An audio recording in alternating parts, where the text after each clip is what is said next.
Assalamualaikum warahmatullahi wabarakatuh. Perkenalkan, nama saya Akbar Fabiansa dari kelas IF24C dengan NPM 24312131. Di sini saya akan menjelaskan tentang analisis SWOT untuk perencanaan diri jangka pendek dan jangka panjang.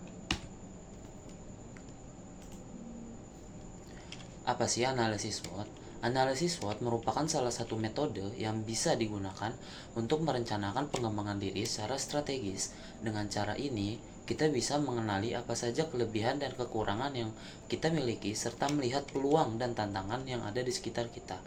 Dalam konteks pengembangan diri, analisis SWOT membantu kita memahami sejauh mana kemampuan dan kesiapan kita dalam meraih tujuan, baik itu jangka pendek maupun jangka panjang.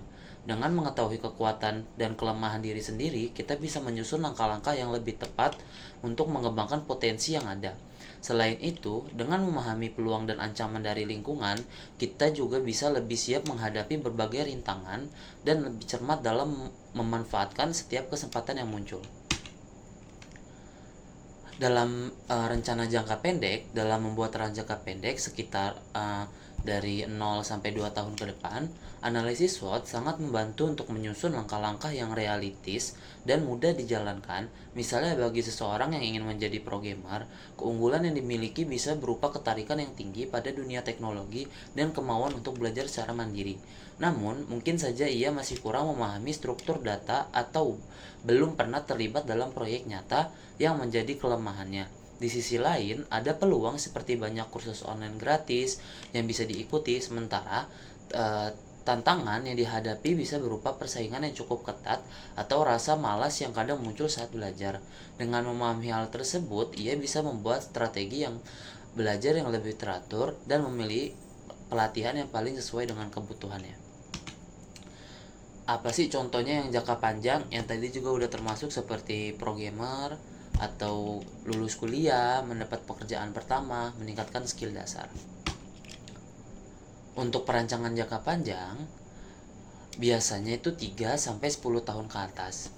Fokusnya lebih pada pencapaian visi hidup yang lebih besar, seperti menjadi ahli bidang tertentu, memiliki bisnis sendiri, atau mencapai kestabilan finansial.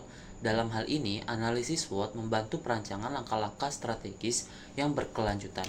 Contohnya, setelah memulai karir sebagai programmer pemula, tujuan jangka panjangnya bisa menjadi software engineer di perusahaan besar atau bahkan menciptakan produk teknologi sendiri. Oleh karena itu, kekuatan yang perlu diasah adalah kemampuan kepemimpinan dan kerjasama dalam tim. Sementara kelemahannya mungkin kurang percaya diri saat berbicara di depan umum. Peluang yang bisa berasal dari tingginya permintaan bidang teknologi, sedangkan ancaman menjadi liputi perubahan teknologi yang sangat cepat dan persaingan di tingkat global.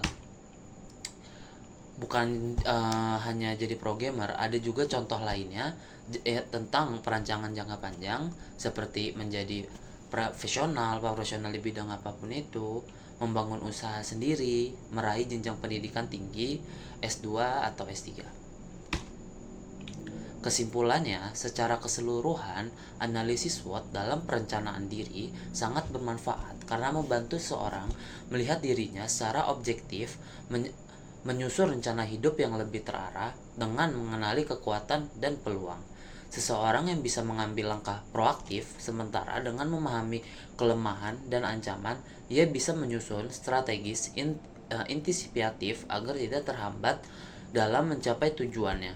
Maka dari itu, analisis SWOT sebaiknya dilakukan secara berkala agar rencana hidup tetap relevan dan sesuai dengan perkembangan diri dan lingkungan.